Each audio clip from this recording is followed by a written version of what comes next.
안녕하십니까. 오늘은 7월 1일, 목요일 아침입니다.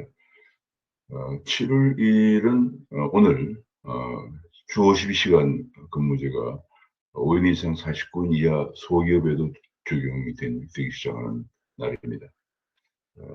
또 한 가지는 이제 오늘 7월 1일이 중국 공산당, 창당 100주년 되는 날입니다.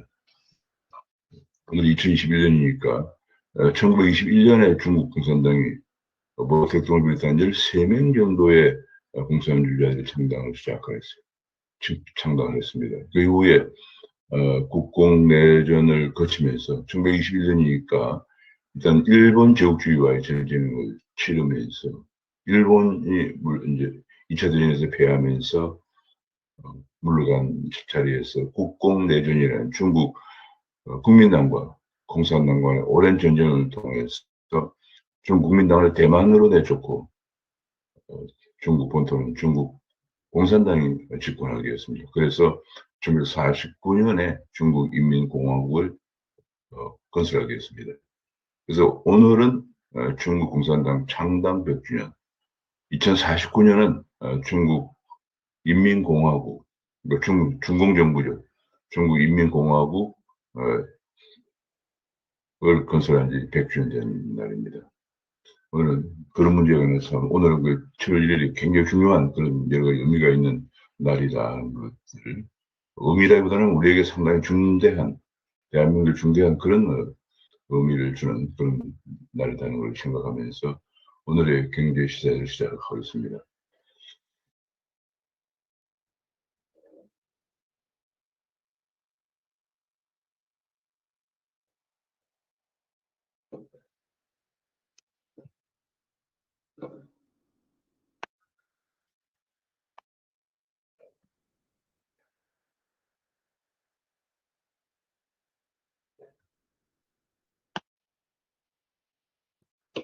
(7월 1일) 귀에 쏙쏙 들어가도록 경기를 쉽게 해설해드리는 명품 시사에서 시작하겠습니다. 구독과 알림 설정을 눌러주시면 감사하겠습니다.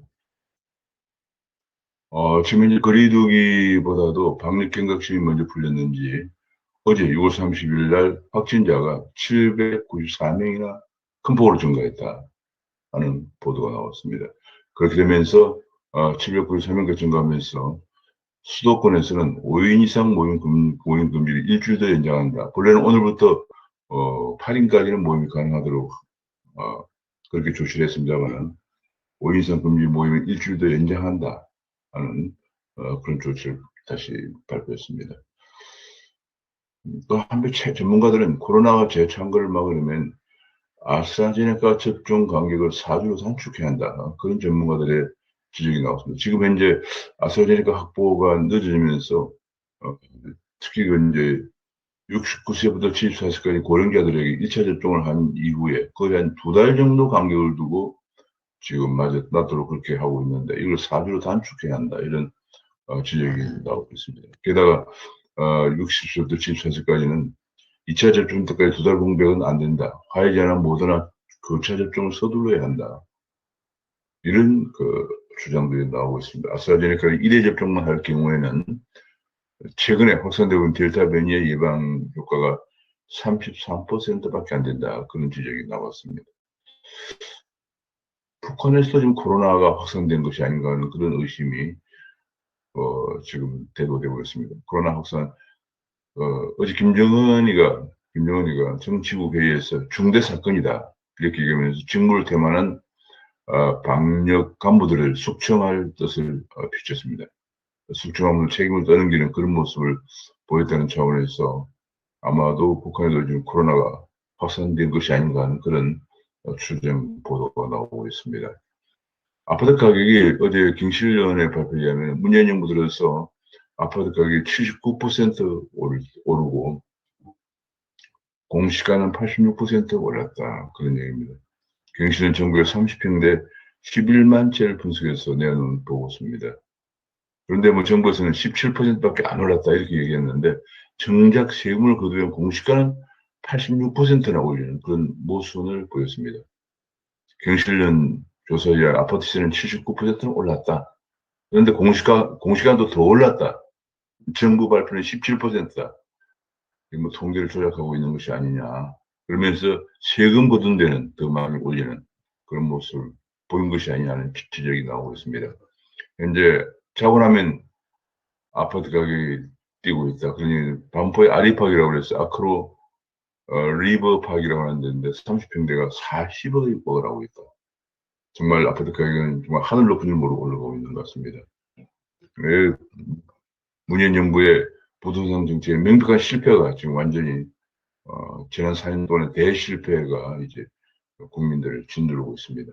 그런가 하면은 전세가 소멸이 현실화되면서 임대차 3법으로 인해서 전세가 소멸되면서 2030이 패닉바잉 움직임이 부활될 조짐을 보이고 있다는 그런 보도 나오고 있습니다. 뭐 어차피 전세가 없어지기 때문에 집을 살 수밖에 없는 그런 상황이고 모든 지표들이 집값이 오른다고 하는 전망이 계속 나오니까 패닉바잉 할 수밖에 없는 그런 상황이죠. 주택 준공 실적이 금년 1월부터 5월까지 준공 실적이 작년에 비해서 23%나 뚝 떨어졌어. 지금 주택 공급은 아무래도 5, 6년 지나야 공급의 숨통이 트일 전망이다. 그런 보도가 나왔습니다. 결국은 주택은 공급이 안 되면 뭐 모든 시장이다. 공급이 안 되면 올라갈 수밖에 없는 거죠. 그런데 지난 4년 동안 계속 공급보다는 규제 위주의 정책을 해왔기 때문에 이 난리를 지금 피고 있는 것입니다. 공급은 손 놓고 집값이 오르고 있다. 집값이 고점에 올랐기 때문에 하락할 위험도 있다는 경고, 이런 또 매수를 자제해달라 이런 부탁으로 집값을 잡으려는 무대책 정부라는 분석도 지적도 나오고 있습니다. 무대책 정부. 그동안 4년 동안 계속 규제 위주 대책만 해오다가 공급을 하지 않고 재건축 재개발 계속 지연시켜 오면서 공급을 하지 않은 결과 집값도 오르고 또 그대가 설상가서 임대차 3법을 시행하면서 전월세가 거의 소멸 상황까지 가서 서민들을 고통의 질곡 속으로 몰아넣고 있는 그런 상황입니다. 그런 가운데 홍남기 부총리는 고령자의 1주택 종부세를 납부 유예를 검토하는 방안을 검토한다. 납부 유예 도입을 검토한다. 이런 얘기가 나왔습니다. 지금 종부세 자체가 지금 없어지는 것이 바람직하죠.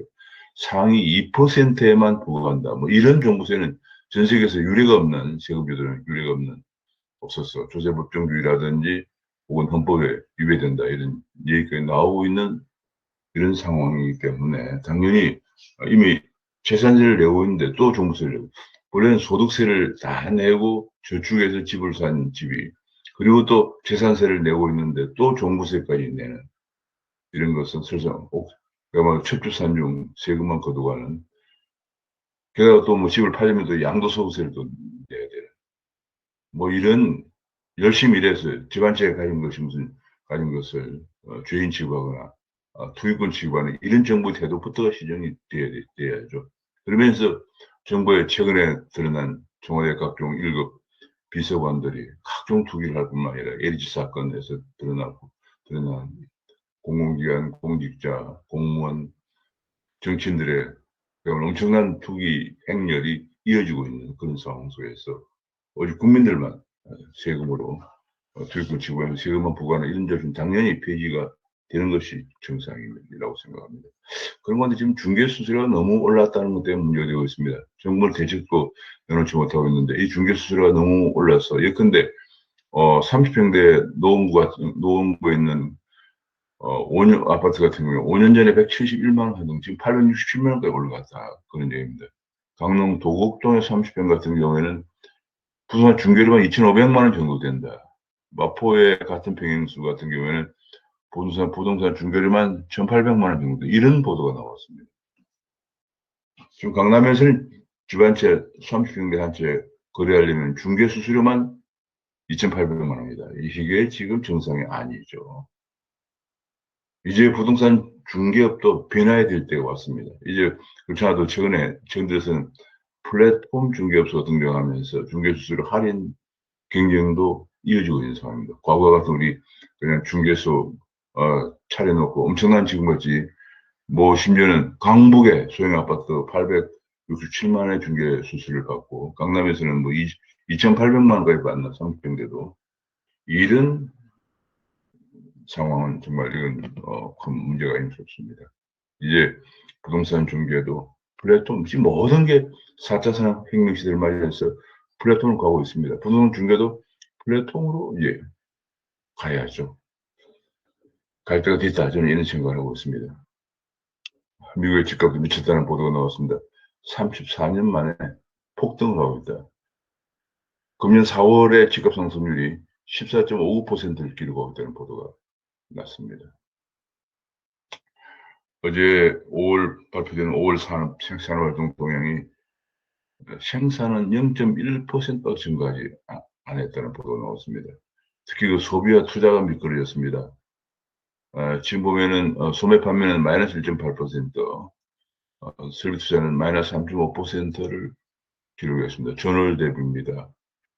요즘에 결국은 경기가 지금 회복세가 크게 증가하고 있지 않다. 지금 미국 같은 경우에 성장률이 6%대, 중국은 8%대를 기염을 토하고 있는 이런 속에서 한국은 지금 전체적으로 한 4% 전망을 하고 있지만은 지금 경기 회복이 숨고르게 들어갔다 이런 보도가 어제 5월 산업활동 동향을 발표가 있었습니다. 한국은 지금 경기를 회복할 수 있는 여건을 만들어주지 않고 있습니다. 기업에 대해서는 온갖 규제를 가하고 있고요. 높은 법인세에다가 가정 규제, 그 다음에 경영권을 흔드는 소액주주 문제, 그 다음에 대주주에 대해서는 경영권을 안정된 경영권 행사하지 못하도록 감사위원 선임 같은 경우에는 아무리 주식이 많아도 3%밖에 의결권을 행사하지 못하도록 한다든지, 또 노조 측면에서 노동 중개 측면에서는 실업자 해고자도 유급 노동이 되어서 핵심 사업장까지 증가하고 파업도 할 수 있는 길을 열어주는 문 속에서 투자가 증가한다고 하는 것 자체가 기적일 정도죠. 그래서 한국은 지금 전 세계가 코로나 위에 경기 회복되고 있는 속에서 한국은 주춤하고 있는 모습을 보였습니다. 반도체로 지금 좀 경기 회복을 끌었지만 아직은 갈 길이 너무 멀다. 반도체 외거리가 오는 어림도 없는 그런 상황이죠. 지금 이제 암호화폐 가격이 지금 다소 오르거나 지금 횡보하는 그런 모습을 보이겠습니다. 비트코인 가격이 34,971달러를 기록하고 이더리움은 2,266달러를 기록하고 있습니다. 지금 비트코인 가격이 보면은 23일 날 가장 저점으로 떨어진 이후에 반등을 해서 지금은 횡보를 보이고 있습니다. 아마 다소 지금 현재 중국발 엄청난 규제에 가장 어느 정도 수습이 되고 있는 것이 아닌가 하는 생각이 듭니다. 한국에서도 대체로 상승세를 보이고 있는데요. 비트코인 가격이 한국에 4,054만 원을 기록하고 있습니다. 지금 시장에서 전문가들은 이제 가상자산 거래량이 10조를 재돌파하면서 이제 옥석이 어느 정도 가려지고 있는 것이 아닌가 이런 분석도 나오고 있습니다. 그런 가운데 은행들은 코인의 상장과 폐지에 대해서 유리할 검증을 하겠다. 지금 가상자산 거래소와 제휴를 해서 현금 결제 계좌를 개설해 주려고 하는 은행 입장에서는 어떻게 상장되는지 어떻게 폐지되는지 이런 것을 유리할 검증을 하겠다는 그런 얘기가 나오고 그래서 임직원들의 신원 확인도 요구하고 있다 이런 보도가 나왔습니다. 금융당국은 코인 예금도 투자 상품을 간주한다 그런 간주해서 규제의 날을 씌울 것이라는 보도가 나왔습니다. 거래소가 코인 업체와 연결해서 일정 기간 운용하는데 이자를 지급해주는 그런 제도를 코인 예금이라고 그러는데요. 이것을 무가로 고객 자본을 끌어모아서 펀드처럼 끌어모으는 것이기 때문에 펀드처럼 손실 가능성을 명시해야 한다. 자본시장법 위반 여부도 검토한다. 이런 보도가 나왔고 거래소의 위장계좌 전수조사도 한다. 그런 얘기가 아침에 보도가 되었습니다. FIU 금융정보분석원에서 은행과 한라인을 구축해서 암호화폐 거래소의 위험을 관리한다. 그리고 위장 명의와 타인 명의를 계좌 전수조사한다는 보도가 나왔습니다. 그리고 그동안에 일부 가상화폐 거래소는 차명 계좌로 자금을 관리하고 있다. 왜냐하면 은행 계좌가 힘들기 때문에 차명으로 자금을 관리했다는 보도가 나왔습니다. 지금 이제 그런 가운데 상장 폐지를 앞두고 있는 시한부 코인들을 세력들이 시세를 뜨면서 빠져나오기 위한 그런 거 작전을 펴면서 코인 가격이 늘뛰기를 하고 있다. 투자자들은 유의를 해야 할 그런 상황입니다. 어제 조선일보에서 열린 리더스 포럼에서 가상화폐는 단기적으로 롤러코스터지만 결국은 시장이 커질 수밖에 없다. 그런 전망들이 나왔습니다. 어, 주시장에서 어제 소폭 상승하는 그런 모습을 보였습니다. 코스피는 0.3%, 코스닥은 0.7% 상승하는 모습을 보였습니다. 그런 가운데 주가가 하락할 것으로 생각을 하고 인버스 상장지수 펀드에 돈이 많이 몰렸었는데 약 3.8조, 약 4조 원 정도 몰렸었는데 주가가 계속 랠리를 지속하면서 조합을 않습니다. 왜냐하면 주가 하락하면 인버스는 주가가 하락하면 돈을 버는데 주가 상승하면 돈을 잃게 되는 그런 펀드거든요. 이게 4조 원 정도 돈이 몰리고 있는데 상당히 투자자들의 우려가 커지고 있다 그런 얘기고요. 지금 그런 가운데 주식을 주식이 다시 좀 안정적인 그런 정보 장세 또는 올라갈 조짐까지 보이면서 신용융자 투자가 24조에 육박하고 있다는 것도 나왔습니다. 앞으로 대체휴일도 이제 시행되고 이번 8월 15일부터 시행되고요. 재난지원금도 풀리고 있기 때문에 하반기에는 소비주에 주목할 쪽에 이런 보도가 나왔고요. 그런 가운데 크랩톤과 카뱅의 공모주가 거품이 있는 것이 아니냐는 논란이 나왔습니다. 카뱅의 추정 가치가 KB 시총과 맞먹는 수준이고 크랩톤은 같은 게임 업종인 NC 소프트 2배 정도의 공모 가격이 나오는 것은 거품이 아니냐 이런 지적도 나오고 있습니다. 미국에서는 지금 현재 다우존스는 0.6% 오른 반면에 기술주 중심인 나스닥은 0.1% 하락하고 있는 그런 모습을 보였습니다. 고용 사정이 일부 좋아지긴 했지만은 아직까지 완벽하게 좋아졌다고 하기에는 지금 진단하기에는 조금 이런 감이 있는 가운데 여전히 어, 금리 인상이 빨리 금년 내에 돼야 된다 이런 주장까지 나오면서 기술주 중심의 나스닥의 소폭 하락을 이끌어내고 있는 것 같습니다. 그런 가운데 한국에서 금융에서는 여전히 낡은 규제의 벽 때문에 금융 플랫폼의 혁신이 안 되고 있다, 중단되고 있다 그런 얘기가 나오고 있습니다. 신한은행이 하려고 했던 소투라는 회사와 제휴를 해서 공동 구매 플랫폼을 하려고 했었는데 이것이 금융당국에서 허락을 하지를 안 했다는 얘기가 나오고 또 최근에 그 플랫폼을 통해서 비대면 대환 대출을 하려고 했던 그런 시도도 금융당국이 이제 안 된다 해서 지금 중단돼 표류하고 있다 그런 얘기가 나오면서 지금 이제 은행권들의 핀테크 축이 급하다. 지금 이제 조금 전에 그 카뱅의 2011년에 설립된 4년밖에 안 된 카뱅의 시총이 전통적인 금융 강자인 KB금융을 육박하고 있는 10년 넘었을 것으로도 예상되고 있는 이런 그 상황이 예시해 주는 것처럼 보여주는 것처럼 전통금융이 위기 상황인데 그 위기 상황을 극복하기 위해서 핀테크 실험을 하려고 하는데 계속 금융당국의 규제로 자초 위기를 맞고 있다 그런 보도가 나왔습니다. 이번 7월 7일부터 재고금리가 20%로 낮아지면서 저신용자 32만 명이 불법 대출 사채로 빠질 가능성이 있다는 보도가 현재 나왔습니다. 현재 약 6, 70만 명 정도가 불법 사채, 연평균 400%가 넘는 금리를 지급하는 불법 사채를 써야 되는. 근데 1,000만 원 빌리면 4천만 원을 이자를 내야 하기 때문에 한 번 빠지면 빠져나오기 힘든 이런 불법 사채에 32만 명이 또 몰릴 가능성이 있다. 그런 보도가 나왔습니다. 몇 년 전에 약 6, 70만 명 정도로 했기 때문에 이번에 세금료가 20%까지 낮아지면 약 100만 명에 가까운 저신용자들이 불법 사채의 늪으로 빠질 우려가 큽니다. 대통령의 공약만 중요한 것이 아니고 이런 저신용자들의 불법 사채 초고금리의 늪에 빠지는 문제가 더 큰 문제라는 그런 생각을 저는 합니다. 한국의 기업들이 베리순간을 잡았다. 삼성이나 힌다나 LG나 SK같이 이런 초국적 기업하면서 기술 코어테크 기업들 가진 덕분에 해외에서 주목을 받고 있는 그런 상황인데, 국내에서는 규제가 너무 많기 때문에 국내 투자가 증가하지 않고 있는데, 국내 규제를 풀어야 된다, 그런 어, 지적도 나오고 있습니다. 소부장 문제도 2년 전에 한일 무역 분쟁으로 소부장 문제가 크게 대두가 되었습니다만, 다소 의존도가 낮춰졌지만 아직도 벌었다. 관계 개선 없이는 데일리스크가 계속될 것이라는 그런 보도도 나왔습니다. 그런가 하면 가상 공간에서 이제 요즘 메타라고 하는 가상이죠.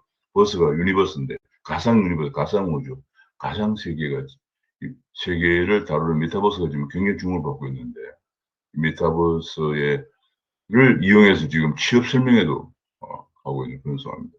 아바타를, 증권사 임원들 아바타를 등장시켜서 하고 있는. 결국은 메타버스라는 게 아바타를 통해서 가상 세계를 체험하게 하는 그런 것인데, 이것이 새로운 산업으로 곽강을 받고 있습니다.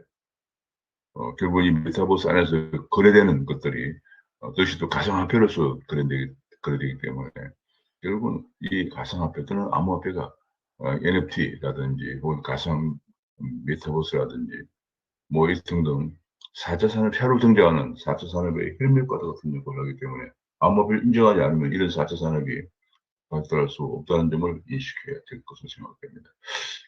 조선사에서 일감은 계속 늘었는데 주 50시간 때문에 직격탄을 맞고 있다. 협력사가 일손을 구하지 못하고 있다는 보도가 나왔습니다. 지금 세계에서 전략 광물이 중요해지면서 전략 광물의 중국 독점을 견제하기 위해서 미국과 호주, 캐나다 등이 견제에 나선다, 그런 보도가 나왔습니다. 우리는 지금 뭐 이명박 정부 시절에 해외 자원 개발에 역점을 두었습니다만, 지금 적폐를 몰아서 모두 헐값에 매각하고 있는 그런 상황과는 반대의 길로 가고 있는 것이 세계적인 추세입니다. 계속 탈원전을 주장해왔던 정부가 이제 여름철에 대해서 어제 산업통상자원부 장관이 어제 여름철 전력 수급이 녹록지 않을 것으로 좀 알고 있다. 여름철 전력 수급 비상사태를 얘기했습니다. 지금 앞으로 전력은 여름철도 여름철이지만 앞으로 이제 전기차다 못하면서 4차 산업이면 엄청난 전력 수요가 폭증할 것으로 예상되는 속에서 우리는 탈원전을 하면서 얼마 전 정부에서 발표된 안을 보면은 탄소 중립 정책을 얘기하면서 중국과 러시아의 전기를 북한을 통해서 들여온다, 뭐 이런 도무지 뭐 비현실적인 그런 낭만적인, 북한을 통해서 중국과 러시아 전기를 들여온다. 아니, 우리가 지금 전기가 남아도로 가던 나라에서 도대체 무슨 소리를 도대체 산원전의 피해가 얼마나 큰 것인지. 에너지 백년대계라고 합니다. 교육 백년대계와 더불어서 에너지 백년대계가 굉장히 중요한 거예요. 이것을 지금 어떻게 국가의 미래를 끌고 가는 것인지 알 수 없을 정도입니다. 탄소 감축에 과속 페달을 밟아서 앞으로 2050년 탄소 중립하면 태양광 폭주해서 전국이 민둥사이 될 판이다.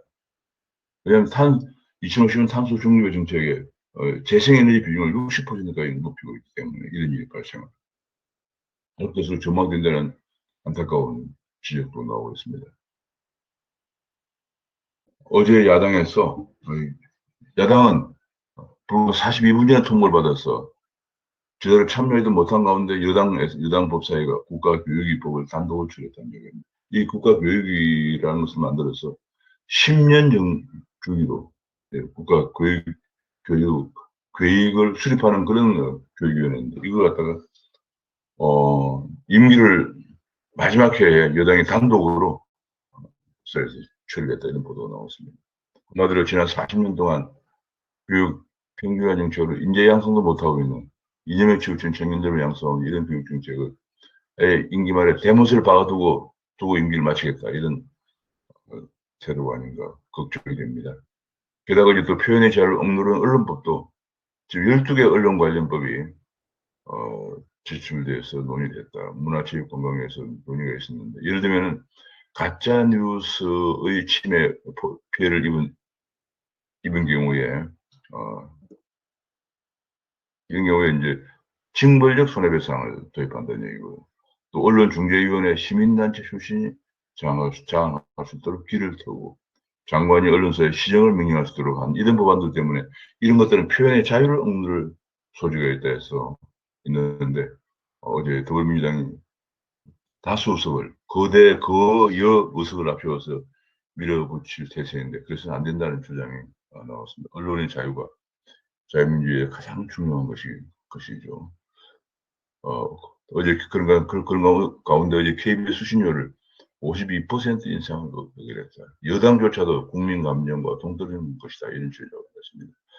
공정 보도도 하지 않으면서 방만한 직원의 46% 억대 임금을 받는 방만한 경영을 하면서 수신료만 올리는 그것도 수신료도 납부를 할 수 없도록 다른 공과금과 같이 함께 부과하는 이런 제도를 유지하고 있는 KBS 어제 수신료를 다시 52%를 올렸다는 그런 보도가 나왔습니다.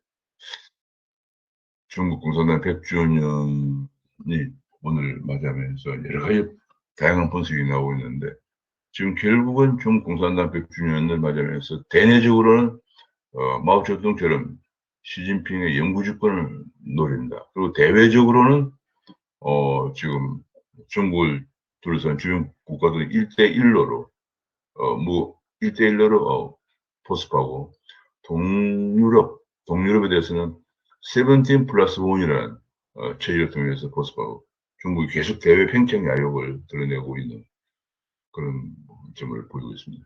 그런 가운데 오늘 그 시기에서 항미 원조 승리로 중국이 부응했다 이런 얘기를 했다고 합니다. 항미 원조 6.25 동란에 참전해서 중국의 부흥의 길이 열렸다 얘기하면서 6.25 동란 참전 3명에게 큰 훈장을 주었다 그런 얘기 나왔습니다.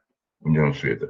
결과적으로 지금 이제 우리가 중국은 이번에 다시 중국 공산당 100주년 맞이해서 중국은 공산주의 아직 경제적으로는 계획 기반을 해서 급속히 성장해 왔습니다. 중국은 여전히 공산주의 국가라는 걸 만천하에 증명하고 강조하며 하고 있는. 게다가 시진핑의 그 마오쩌둥 같은 평생 집권을 노리면서 중국은 결국은 공산주의 전체주의 국가 다양성을 여실히 드러내고 있다 이렇게 분석이 되고 있는데 이런 가운데 우리는 계속 중국의 눈치를 보는 여기를 계속 해야 되느냐 이런 주장이 되고 있습니다.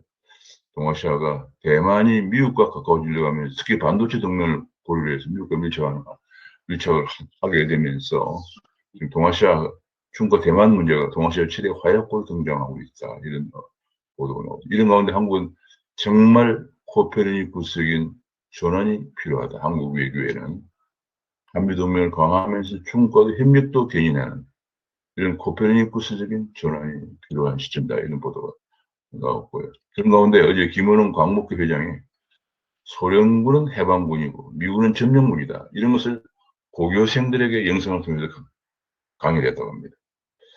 뭐 정말 제정신인지 잘 모르겠습니다. 북한의 주장은 그대로 인용을 했고요.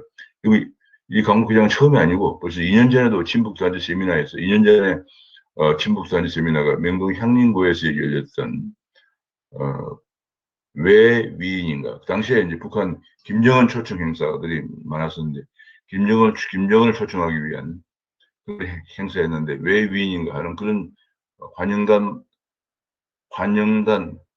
위인맞이 환영단 행사가 있습니다. 여기 나가서 김정은 위원장을 환영하겠다 하면서 김 위원장이 독립군 토벌에 앞장섰던 박정희의 딸인 박근혜보다 더 훌륭하다. 이런 주장을 했던 사람을 다시 어제 소련군은 해방군이고 미군은 점령군이다. 이런 발언을 고등학교 영상 강의에서 해서 또 논란을 일으키고 있습니다. 그런 가운데 천안함 전 최원일 함장은 11년째 천안함 음모론과 전쟁을 하고 있는데 문 대통령이 북의 소행이라고 말하지 않기 때문에 계속 끝이 안 나고 있다. 이런 보도를 했습니다. 지금 자사고를 계속 주장하면서 폐지에 지금 계속 사법당국으로부터 패배하고 있는 조희연 서울시 교육감은 본인은 두 아들을 외국에 보내고 있는 내로남불을 전행이다. 이런 보도가 지금 아침에도 나왔습니다. 이준석은 게임 체인저가 됩니다. 이준석은 그야말로 기득권은 좌우를 불문하고 기득권을 나눠 갖는 그런 갈등 정치를 끝내고 그런 사류, 삼류 정치를 끝내고 이제 새로운 정치 사회의 게임 체인저가 돼야 된다. 그런 전문가들의 지적이 나오면서 그동안에 이제 그 윤석열 전 검찰총장 등이 대선 후보를 대선 아, 참여를 선언을 했습니다.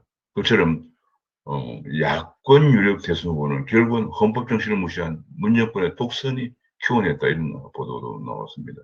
그런 가운데 윤석열은 반문을 넘어서 국가 경영 능력을 입증해야 된다. 뭐 당연한 얘기입니다만 결국은 반문 하나 가지고는 안 되고 국가 경영 능력이 입증이 되어야만 되겠죠. 그런 가운데 윤석열은 국민의힘 입장보다 정권 교체가 우선이다. 이런 얘기를 하면서 지금 국민의힘과 약간 힘겨루기를 하고 있는 그런 모습을 보이고 있습니다. 어쨌거나 지금 야권이 통합이 안 되면 과거 언제나 통합 안 된 야권은 언제나 졌다는 것을 명심해야 될 것입니다. 그런 가운데 어제 대통령이 부산항에 행사가 있었는데 부산 행사에 참여하기 위해서 이틀 동안 부산항에 멈추었다. 부산항은 부산항의 장치율이 거의 100%라고 하는 것은 하적을 컨테이너 하나 하적할 데가 없어서 계속 배로 실어내지 않으면 안 되는 그런 상황 속에서 40분 동안의 대통령 행사를 위해서 이틀 동안 어, 항만을 비웠다 하는 그런 보도가 아침에 나왔습니다. 오늘 7월 1일 지금 중국 공산당 100주년 기념해서 한국 외교를 다시 한번 정말 바로잡아야 할 때가 아니냐 하는 그런 지적들이 여기저기서 전문가들에서 나오고 있는 그런 상황이고 지금 코로나가 지금 다시 아주 중요한 시기를 분수령을 맞고 있다. 지금 거리두기를 완화를 하려고 했는데 그리고 700명대의 확진자가 나오면서 수도권 거리두기 완화는 일주일 정도를 더 연기했다 이런 보도가 아침에 나왔습니다. 오늘 시대스를 그 있음을 주겠습니다. 감사합니다.